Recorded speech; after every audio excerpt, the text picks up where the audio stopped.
Ed, we'll get this thing rolling. Hi everyone on the call. Thank you for your patience. Like usual, we give a bit of time for people who show up in person. Thank you for the people who showed up in person and braced the cold. Your bravery will forever be remembered, as we do have to log attendance, so it will actually be remembered. But to all of you, both in person and remote, thank you for being here with us. I think it's like the third one we're doing. We're hosting these things about once a quarter, and it's fun to see the community grow and to see returning faces as well as new faces. Also, we're very honored to have Gilda on the call with us today. For those who don't know, Gilda is awesome. She really boosts the Salesforce community. She leads the marketing champions community. So Gilda, thank you for being here, and thank you for all the swag we got here. So we'll spoil our attendees with it. On today's agenda, so we'll have two presenters. I'll keep it short and sweet. On my end, we have some cool stats that we gathered very recently that I want to share with y'all. But more exciting is Chris Zullo, our good friend from AllCloud, also a frequent visitor at pretty much every event you go to. Like I cannot go to a single Salesforce event and not run into this guy. It's kind of annoying.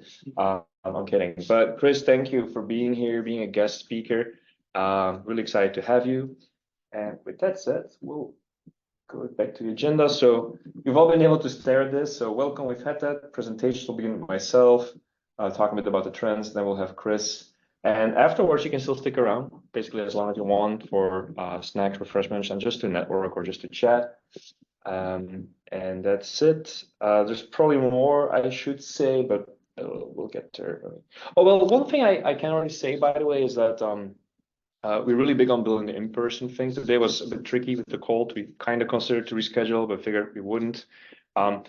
In the future, because I know we'll have people on the call from other places in Texas where it's sort of kind of too far to drive out, we're considering also doing events at other places or just showing up there as guest speakers. So I know I've been talking with a community leader based in Houston. I know we've spoken with some people in San Antonio. So if you're on the call or you know people there who'd be interested in collaborating, whether it's having us as a guest or the Austin user group doing a bit of a roadshow, we're interested in both of those things. So just let us know. Great. So then marketing trends for 2024. And and how they apply to Salesforce Marketing Cloud users. So this is some unique research that we pull. It's the second time that we're doing this report. And we got some cool findings, and now we're able to compare those findings to last year, so we can actually not only give a sense of what's top of mind and what are the hyped trends on people's mind, but what are real trends in the data. So that's pretty cool. And let's start with, have you personally used AI tools or technologies in your marketing effort? So if there was one big change throughout 23, it was probably that especially generative AI and LLMs just kept popping up more and more. And so right now, 62% of our respondents, they said, yes, we have used AI. Marketers will need to learn this technology to not only create impressive results, but to stay competitive in the job market that is constantly skilling up. And so this is super tricky as a marketer, because I think in Scott Brinker, if you know who that is, in Scott Brinker's last MarkeTech landscape, there's already more than 10,000 marketing technology tools. So that's insane, right? But on top of that, you get generative AI tools now too. So maybe we should have a generative AI tool to figure out which tools to use. There's a business idea. But anyway, this is very much top of mind. And following up on that, we asked respondents or people we surveyed, have you explored or experimented with AI-driven content creation or generation tools? If so, what has been your experience? And there were a few options here, as you can tell, and the responses are a bit, scattered, but only 4% went back to old processes, right? So of those people who tried, only 4%, so I'm looking at this, went back. So that means it's probably here to stay. People have used tools like ChatGPT to help brainstorm content and messaging. I'm one of those. And some have even noticeably automated their content creation. I was really surprised to read the last stat. So 27% said they almost entirely automated. I'd be very curious to see what that looks like. I know, and this is just personal anecdotes. I've tried to, if you follow me on LinkedIn, you've definitely seen my spam because I'm a voracious poster. But at some point, I tried experimenting with ChatGPT, and that is a pretty, they can give very generic results. So that's a bit tricky. So I think it's awesome to structure these, come up with content ideas. But if you're able to fully automate content, I'd love to hear from you essentially, because I would be curious to know what that looks like. And maybe it's for specific functions or not. So that I thought was really interesting. This is definitely one of the bigger topics, and there's many companies, other than ChatGPT, like Writer and Jasper that are popping up to do this kind of stuff too. And then, of course, every single marketing automation platform, including Salesforce, is integrating some kind of capability too. Okay. So here's one key comparison, comparing our data from 22 to 23. So marketing teams are becoming more technical.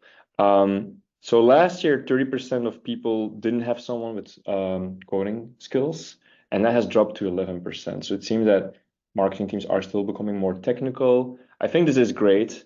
I Even 10 years ago, when I first did something with marketing automation, I remember many of the teams I talked with didn't know anything and were just very afraid of touching things like AMP script, SQL. I think this is a good trend forward because I do think that a marketer that knows enough code to be dangerous does make a better marketer. That's one thing. And then another thing is that email reigns supreme. This is maybe not a complete surprise, given that we mostly survey people using Marketing Cloud, and that's the main reason people get Marketing Cloud. And people who get Marketing Cloud, they tend to add text later and then push, and usually in that order. So that graph kind of sits with what I usually see with implementations, but thought it was interesting nonetheless. It's also interesting that not 100%. So some people use Marketing Cloud maybe just for ads through Advertising Studio and whatnot. Another one, key comparison. The opinion towards personalization has changed. We've been advocating for personalization for a long time. I know so has Salesforce. There's already years Salesforce is publishing really great reports as well about personalization. Recommend people to have a look at those. More marketers find that personalization tactics significantly impacted their company's ability to generate revenue. So it's really making a difference because customers are expecting much more personalization. Just think about your own behavior. Like there's so much stuff that just doesn't cut through the noise anymore. Even for yourself, you have to filter all the things you're being bombarded with. So on the other side, for us as marketers, coming up personalization is super important.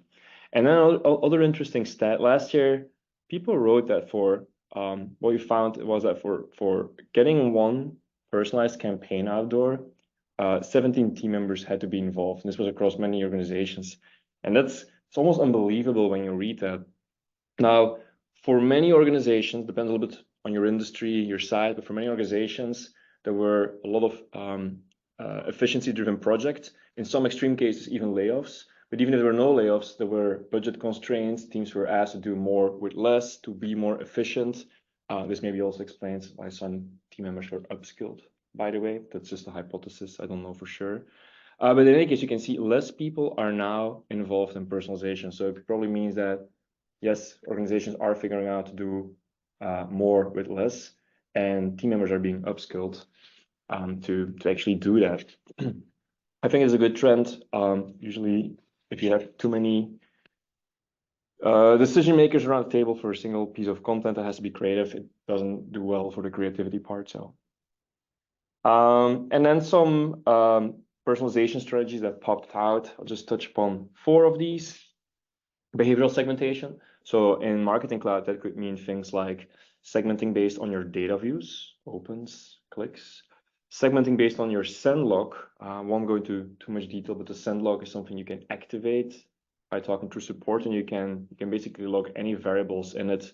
Once upon a time, for a certain automotive organization I worked, we used it to log regional and language information, so we could easily query it afterwards to see the impact across regions. So it's an interesting one. Behavioral models.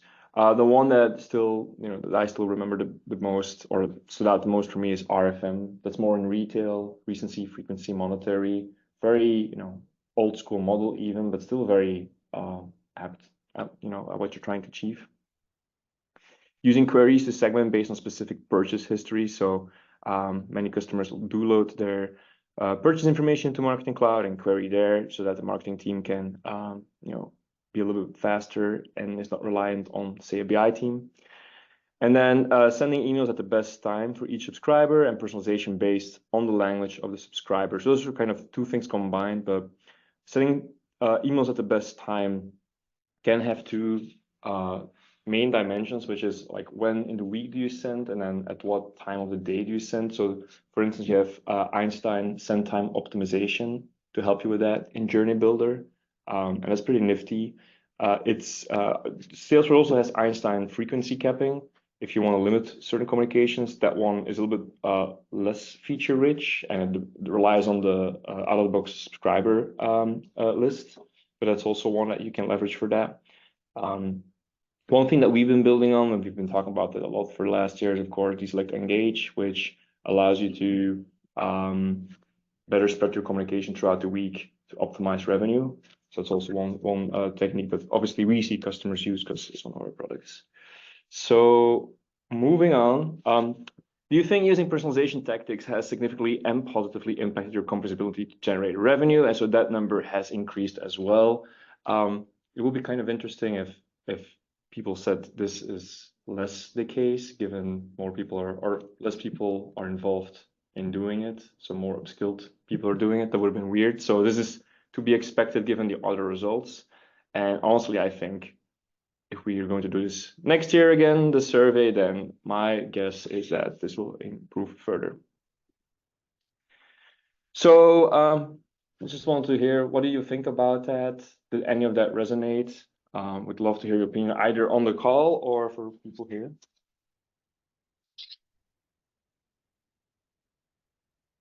I think the upskilling is definitely a thing. I'm trying to learn SQL. Okay, can I ask you to come up to the microphone? Oh, sorry. Yeah. Hi, everyone. Maybe you can see me, maybe not. I think the upskilling is a definite thing. I'm trying to do it personally with mScript, SQL, any other technical coding skills that I've never had to learn before. And now I'm trying to learn it so that I can be a better, have better opportunities from here on out, and I'll have that skill set. So I think absolutely. Yeah, absolutely. The upskilling. Yeah. Thanks for sharing that. Anyone likes to comment?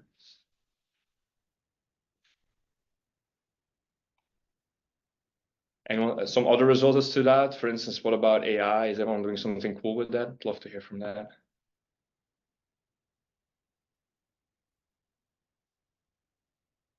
Very quiet on the call. Hope people. Yeah, I don't. This is Chris Zullo.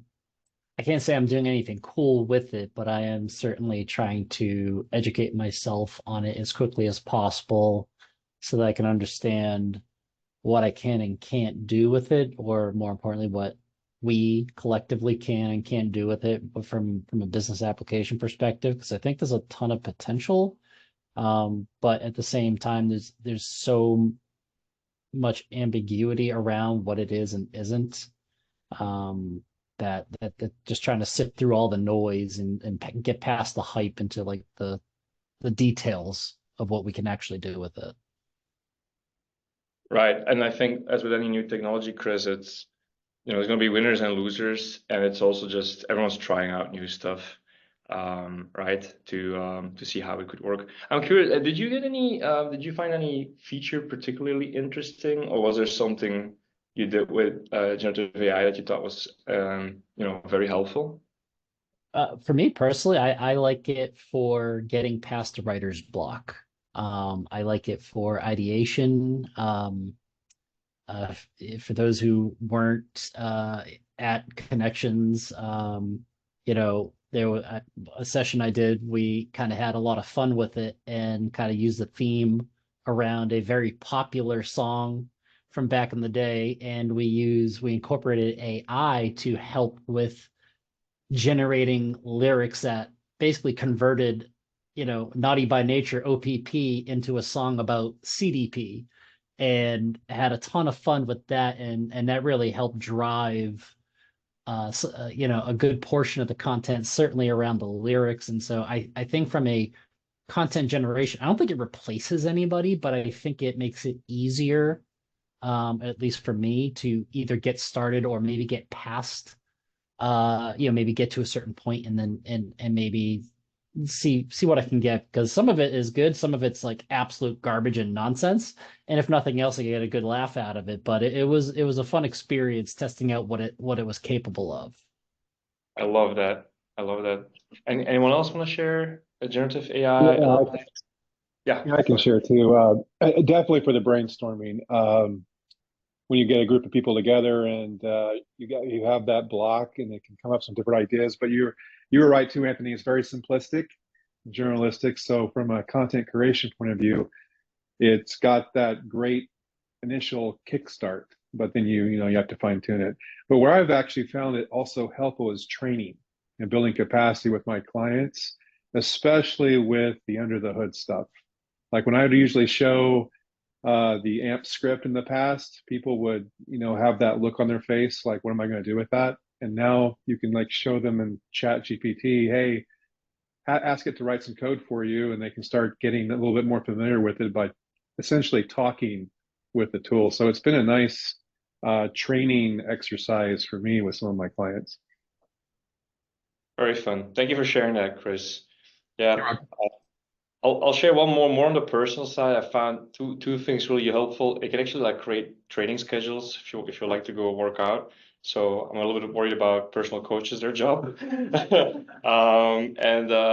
So ChatGPT also started with ChatGPTs, like a place where they have different ChatGPTs you can use. If you have the paid license, you can use that. As for instance, AllTrails, because we were talking about hiking earlier. AllTrails has a version already, so you can just ask AllTrails, well, given my preferences and I'm here and given the weather, what do you recommend for me? Just like a fun little one out there. Because we're trailblazers, right? So I thought it was that. Awesome. Thank you for sharing that, guys. Okay, lastly, so that was my part. If you want to schedule a demo with us, it's all there. You know where to find us. And without further ado, I'm going to pass the word to Chris. Chris, maybe it's easier if I let you share your screen. That is perfectly fine. Happy to do so. Excellent. Let me see if I can make you presenter. I'll even come on screen.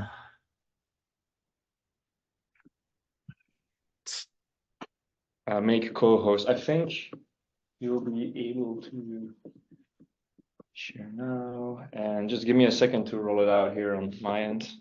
Sure.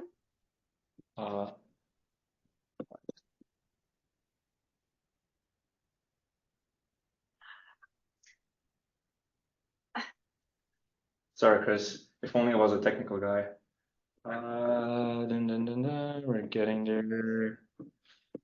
There we are. So we can see you and we can see your screen. All right.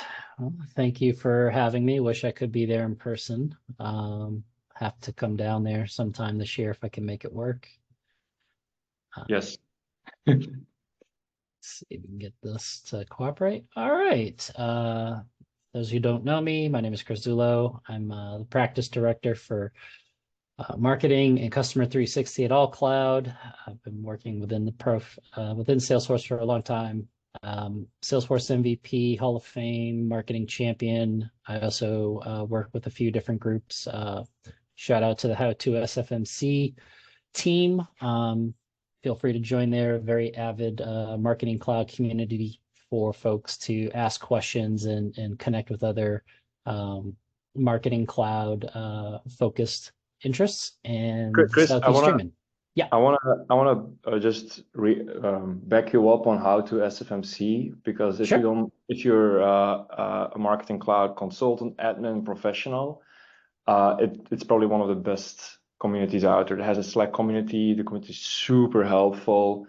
You can get very deep technical knowledge, and there's years of history that you can search. So it's really quite something. Yeah, it's a great team. I was a member of the community for a couple of years before I was, fortunate to be asked to join and help run organize. But yeah, it's a good community, and it's open to all.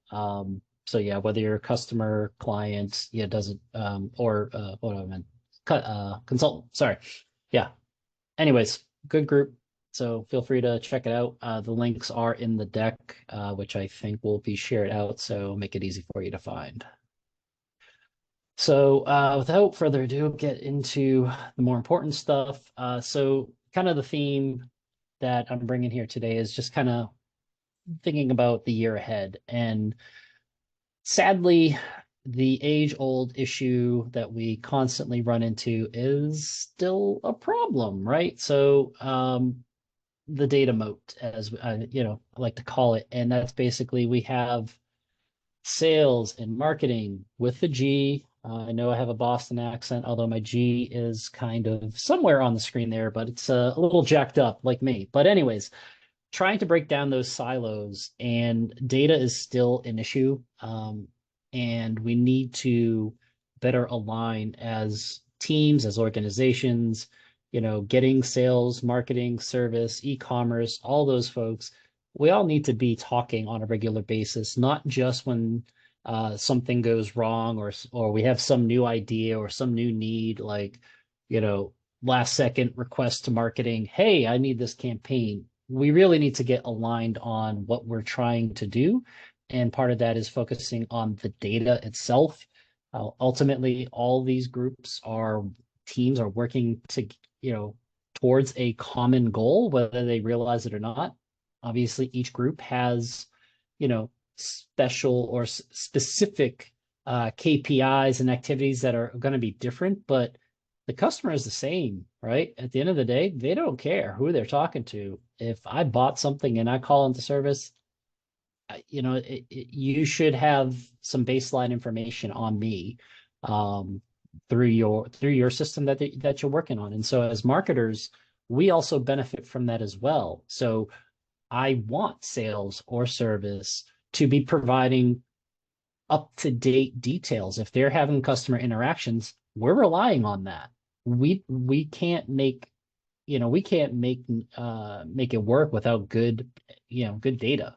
And so how do we get there? It's really around getting teams together and aligning on, what are our common goals? What data are we looking at? And find that overlap so that we can be working from the same, from that same profile. And I think in the year ahead, what I think you're going to see more of is the opportunity to make that even easier, through new features and functionalities that we're getting, on a regular basis through all the Salesforce tools, but also, with the advancements and new features that we're getting from AI, which again, I don't think AI is going to solve every problem we have, but I do think it is a tool to be used to make our lives easier as marketers.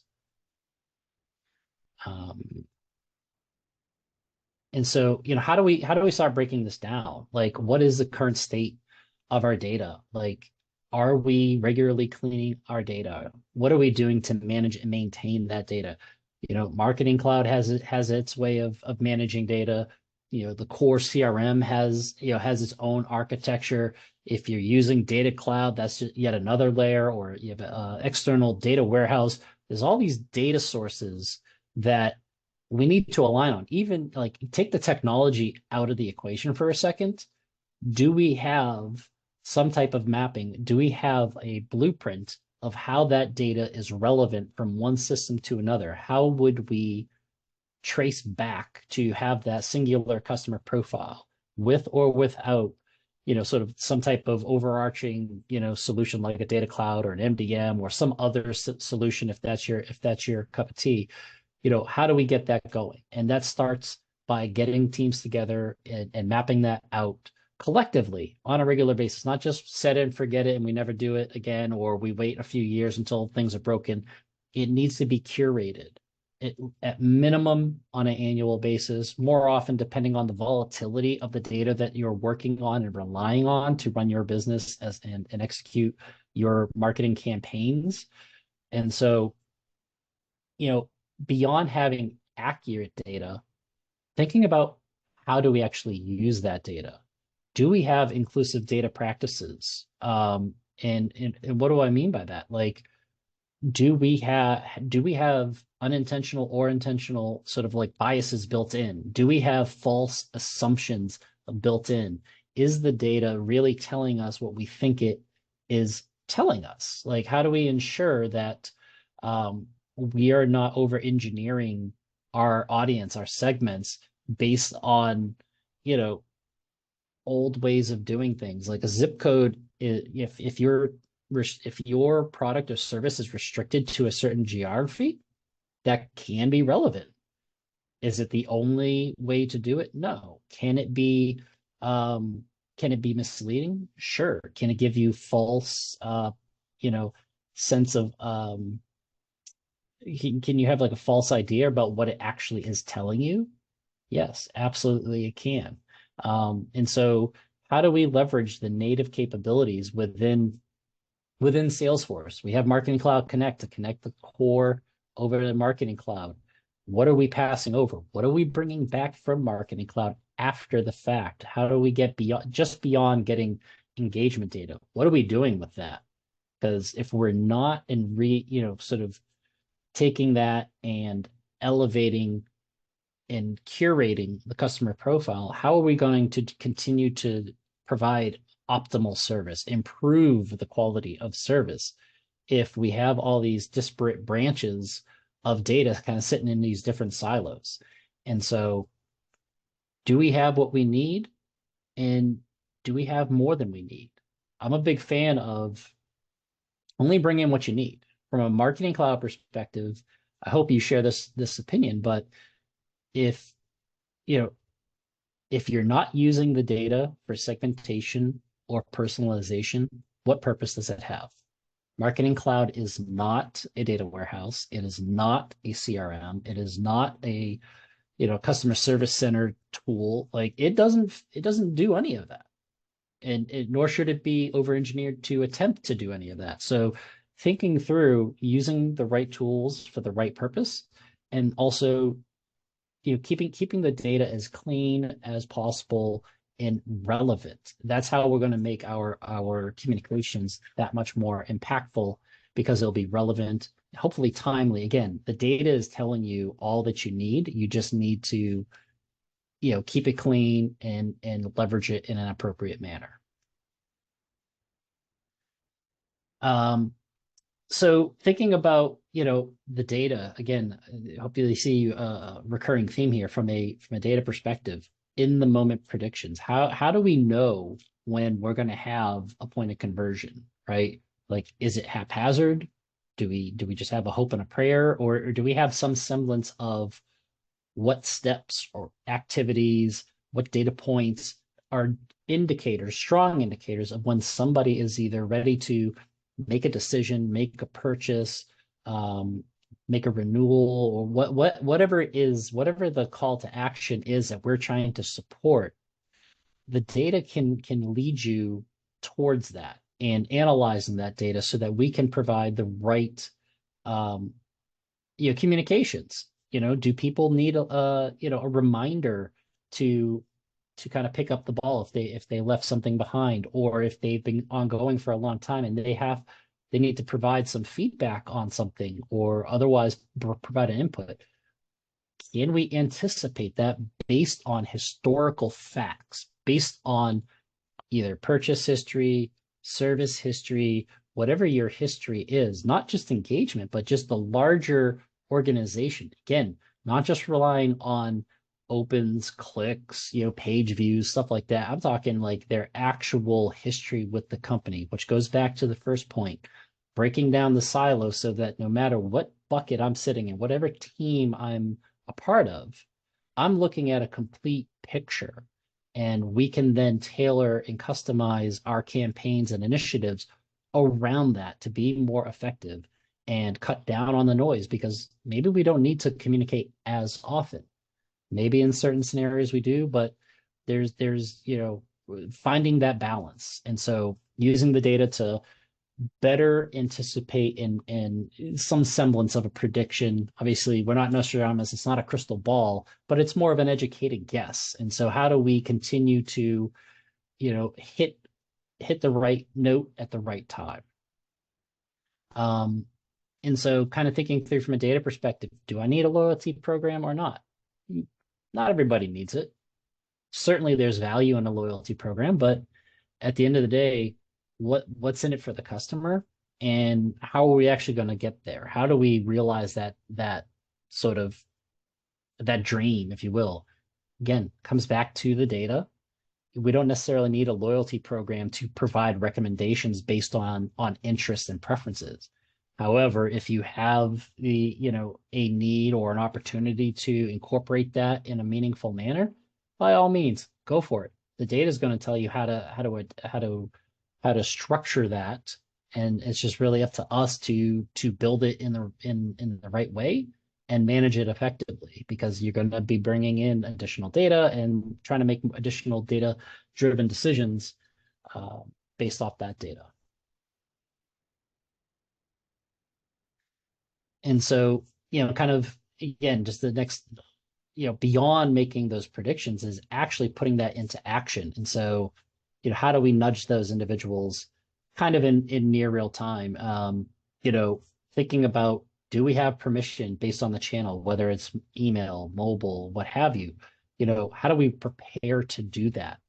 Explicit permission is required in by law, as far as I'm concerned. But even if not, like, we should be thinking around what's best for the individual to show that we are handling their data with the appropriate respect in exchange for a high quality service, product, experience, whatever the driver is for our business or organization. And so, how do we manage those segments effectively? We don't need 1,000 segments, but we probably need more than one. So identifying how do we, again, break down those, the data points into meaningful groups so that we can leverage that effectively, whether it's automation or not. And so weighing the pros and cons of of the investment. Do we need to look at something like a data cloud? Do we need something like any other sort of ISV solution that we have? Like, if you have a lot of different segments, do you need a solution like a DESelect, where you could making it easier to create segments? Like, what you weighing the pros and cons? Do we need it? Yes, no, and kind of moving forward from there. And so, again, aligning on all of that is going to help drive delivering the realization of those next best actions. This is an interesting one. This one is really important to me. Despite being a marketer by trade, I am hypersensitive to how information is used. Did you get my permit? Did you get my data legally? With my permission? Do you have my consent to contact me? I'll sidebar here for a quick second. The housing market has been real interesting in the US, right, for the last few years, and I get a lot of cold texts from various real estate groups. I didn't sign up for their information, and there's sort of a gray area or loophole, if you will. If it's an actual person sending a text, there's no way to explicitly opt out other than telling them to buzz off. So this one realtor kept bugging me. So I said no. I actually engaged, to my own demise, and they just kept coming. And so I actually started replying in GIFs. I started sending them Austin Powers Dr. Evil when they were saying, are you interested in selling your house? So I started with the $1 million and I jacked it up to the $1 billion, and they just kept asking. So then I just blocked them. But, you know, in our world where we are doing mass communications through email and mobile, you know, just thinking about ethical personalization. Do we need to beat them over the head that we have all this data on them? Probably not. Is it important to get their name correct? Sure. Do I always need to use their name? Probably not. So just being, you know, selective and thoughtful in how we're personalizing the content. It might not be just a string that we're swapping out, but the context of the message itself. We know what their interest is, what their preference is.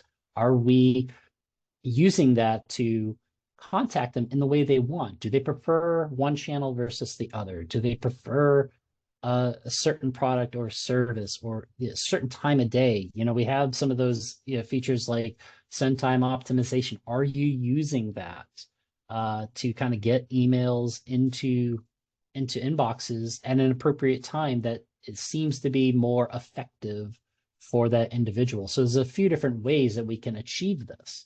And so just kind of thinking through what we can do and the art of the possible will go a long way in providing a more, again, we're not friends with customers necessarily, but you are communicating with a human being. And so adding a personal touch without coming off as creepy is important.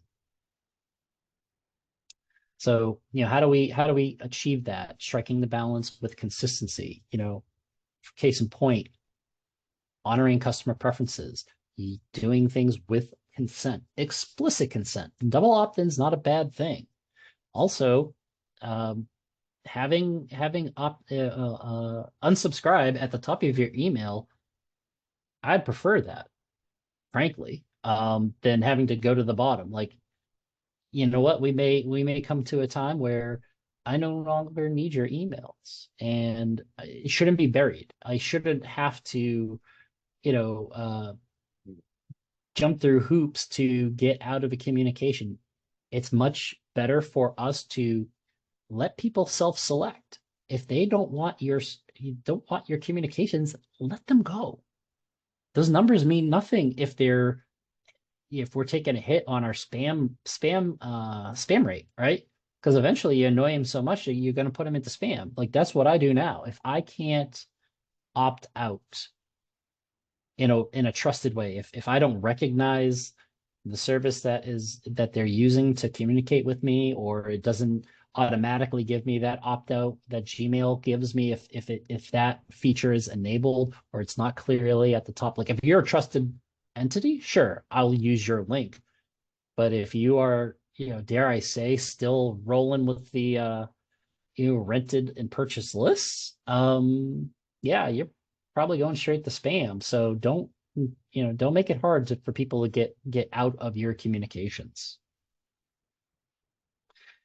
And so kind of where we pivot in this topic is, you know, being curious, not judgmental, right? Being curious about what a person is interested in from you, not judging them for not wanting your amazing product or service. Whatever we are pitching or selling is not for everybody, right? So let's not judge them for that. Let's be curious on how we can be better at providing and creating meaningful communications. And so thinking through that, we're facing some new challenges, right? There's a whole lot more privacy laws coming into place today than ever before, and it's only going to get worse. So I picked this up from an Asana report, and you know, it's all color coded. If you can't see it, you know, or read the print, I'm not sure how big the screen is there for y'all, but you know, the dark purple are where those privacy laws have already been signed. The gold is that they're in the process, and then the light, I guess the violet or whatever, lavender, if you want to get technical, you know, they don't have any comprehensive state laws, but it's all over the map. So just understanding where your audience is.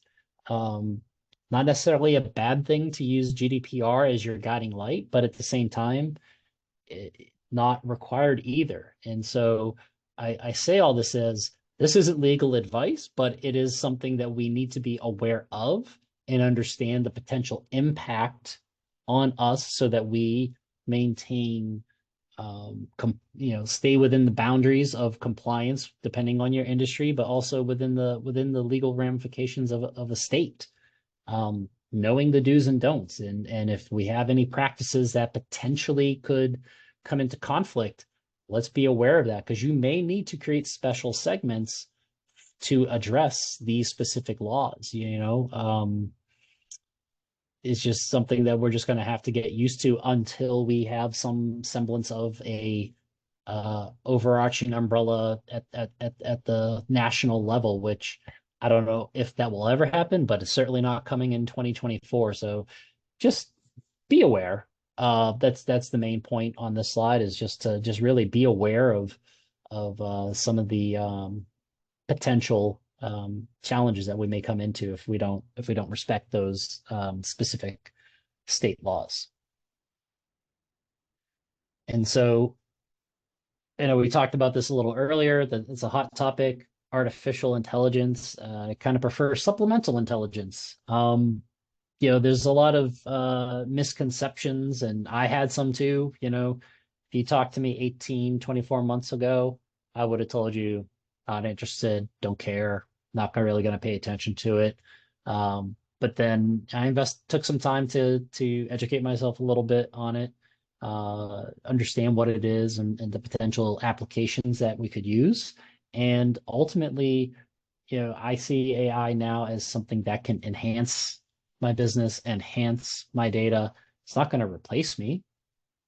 Somebody with better AI skills could potentially down the road as people get more skilled on it. But ultimately, AI, I think, can be used for the benefit to make my job a little easier. I gave one example earlier, but ultimately, I think I'm going to continue to get smarter on what it is and learn how I might be able to bring it into other aspects to improve how I am creating or executing on the operations that I support. And from a data perspective, AI, I don't think is something that can improve your data.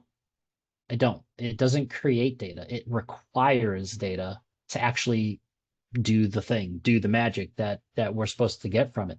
However, good data will make an AI better. If you put, I don't know, you put sand into a car, I don't think it's going to drive so well, right? It requires the right grade of fuel, or the right, if it's electric, you need to plug it in. You could pull up to a gas station, kind of useless if there's not a gas tank, right? So getting your data in the right format, in the right state, and keeping it clean is really what's going to drive your ability to take advantage of AI. And so it provides context. Just kind of going back to the to an earlier presentation that I mentioned earlier, in creating the song, just to give you a real world example that AI, it still needs a babysitter. It still needs us to provide the context and guide it. I asked AI, I don't know, maybe 8 months ago, tell me about CDP. What's a CDP?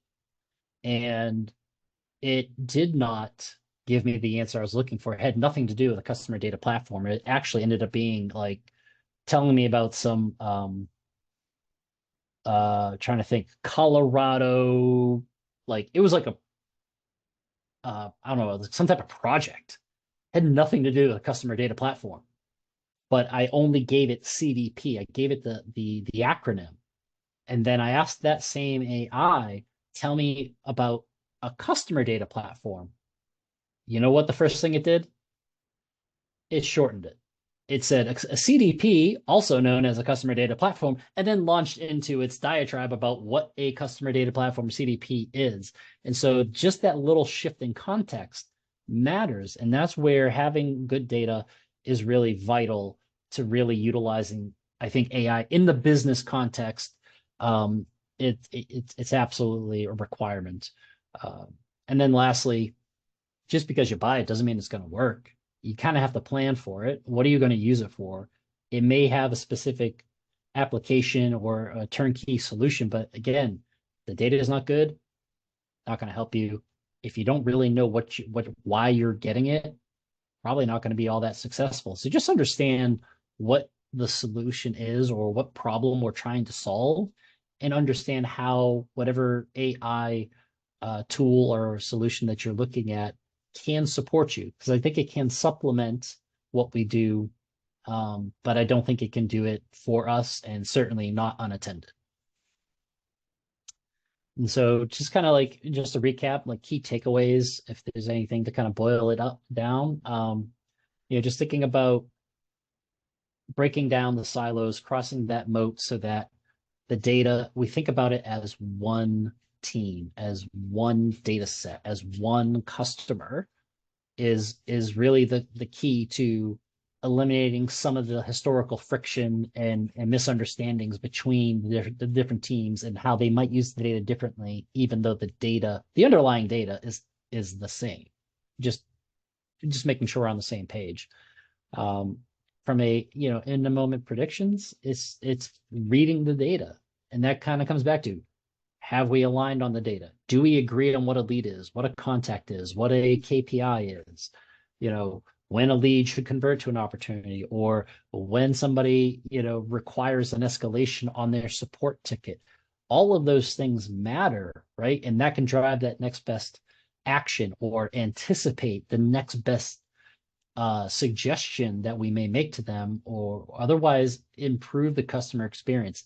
It all goes back to the data. Same thing with the ethical personalization. Do we respect their preferences? Do we know what their preferences are? Are we even tracking it?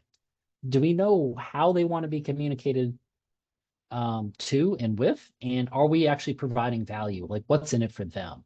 Just because we personalize something doesn't mean somebody's going to jump for joy and just throw money at you. And then ain't no time like the present to get curious about AI. It might not be for every organization, either now or in the future, but more than likely, if you take a closer look, there's probably some potential that you may see that you can explore. And why not get smart about it now, so you can anticipate that, because it might make your job a little bit easier. So some resources just to highlight, emphasize, kind of the big three topics that I loosely covered here. I'm sure majority probably have tucked in a little bit into the Marketing Cloud, but if you haven't, it's a pretty good trail to give you some insights on the product, foundation and capabilities. Same with AI and Data Cloud, if you're interested in getting more in depth into either of those two areas. From a community perspective, the middle section here, these are kind of like my go-tos. Obviously, how to SFMC, I'm in that, on that Slack most days, personally, and there's a lot of conversations going on there, and people helping each other out with the various challenges that they're up against, or just if they want to talk shop and just kind of have interesting conversations about the technology that we use or the operations that we're trying to deliver. And then obviously pay attention to the release notes. Obviously new things coming out on a regular basis, at least 3 times a year in the main release. Marketing Cloud is a little bit faster than that, I believe. I don't think we've realigned to the 3 times a year, so almost monthly. I don't know, Gilda, if you want to correct me, but I think maybe there's still 8 official sort of like drops a year on the marketing side. So just pay attention to what's available, whether it's Data Cloud, Marketing Cloud, or even account engagement, if that floats your boat. There's a lot of different things out there. So just being aware of that and drilling into the things that are relevant to you. You don't have to read it all. So I thank you for hanging out with me for a minute. Hopefully this was somewhat educational and insightful for you. And if you have any questions, feel free. I am told by a certain fairy swag mother that there may or may not be some prizes for those who want a participation.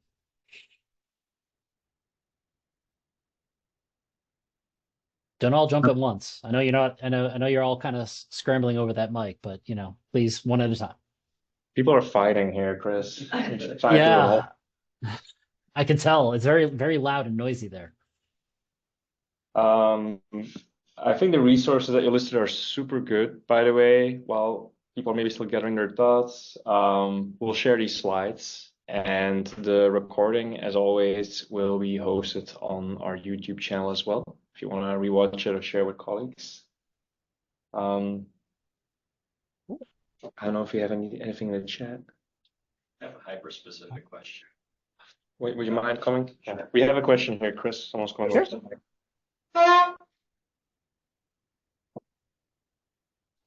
Hi there. Io here. I work at Dell. So right now, personally, in our team, we're still figuring out, AI's role in our work streams. I have a super specific question. This is selfishly for myself. Do you have any tips on any AI tools that will help me write AMP script?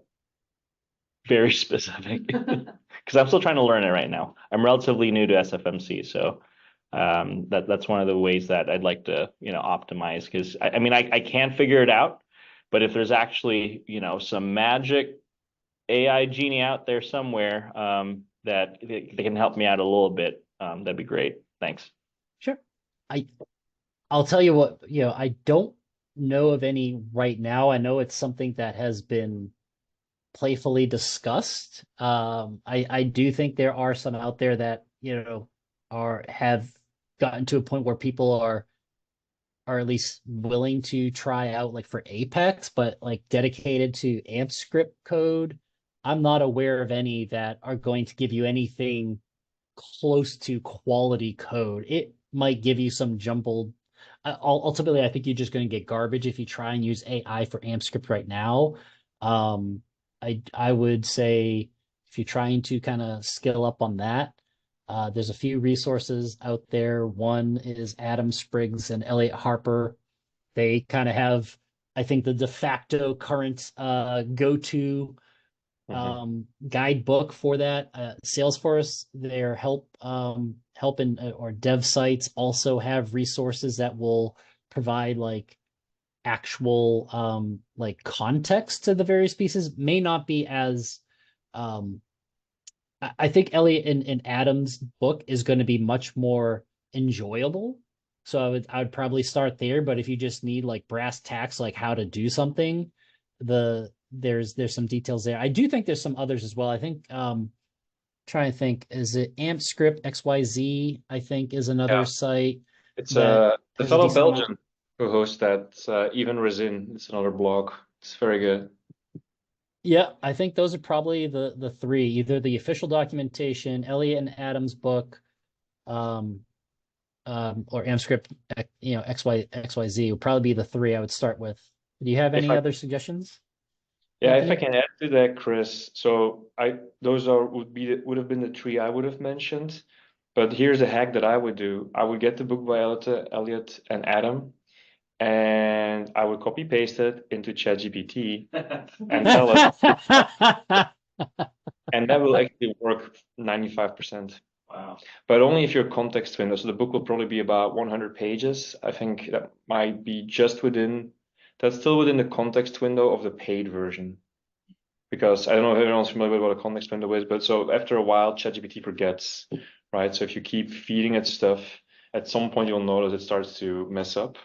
So sometimes you have to just remind it what it was doing. So, but if you get the paid version, I think it'll be fine because they quadrupled or 5x'd even the tokens per context window.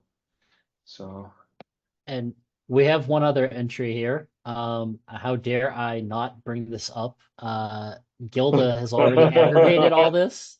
Yikes! She almost always is, 13 steps ahead of us. So if you are on LinkedIn, look up help. I'm new to AMP script. Where do I go to help? Go for help. Obviously, the illustrious Gilda Hilaire has been so kind Obviously, I'm not going to read this to you like I'm Morgan Freeman, but it is an excellent resource that will give you a lot of other details. It mentions Elliot and Adam.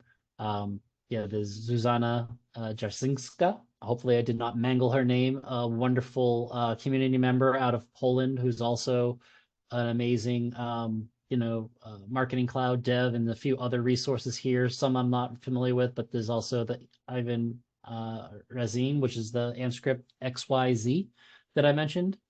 There's also some videos. So yeah, there's a whole lot of additional tools above the three that we just talked about, and obviously hacking and training GPT to steal copyrighted material from Elliot and Adam. Could you add these to the slides when y'all send them out? Just so we. This link? Because I'm not online, so. Yeah, no, I for would sure. have copy pasted it, but. I think when we send out the slides and draft communication, we'll add the link to Gilda's blog. Thank you. About using amscripts.io to validate Amscript. I'll repeat it for the people on the call. For those who haven't heard, someone here mentioned that there's also amscript.io. I'm familiar with the tool, but apparently it helps to validate Amscript.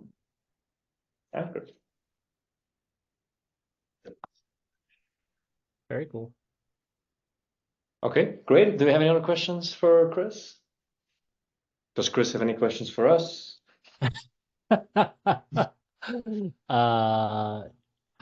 What'd you have for dinner tonight? I think I'll survive on cookies and rolls that are left over. Thanks for asking, Chris.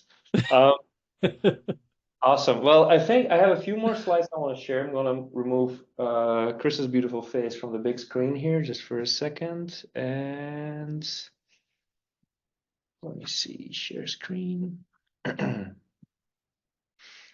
Just for rounding up. So normally people on the call should see the slides again. Can we see them? Yep. Okay, cool. Just 1 second. So just a few final remarks, as always. So quick overview of what we do. Haven't covered that yet. So if you're wondering, hey, what is this office? Where am I? Or who are these people organizing the call? Just some background on us. We're a Salesforce App Exchange partner. What that means is that we're not a consulting firm, we're not an agency, but we actually make software. And we love doing that. And we love partnering with Salesforce and enjoying their open ecosystem to do that. We serve customers mid-market to enterprise. Some of them are here. Our headquarters are for the US, it's Austin, Texas. And then we also have an office in Belgium, in case you're wondering where that weird accent is coming from. That's why.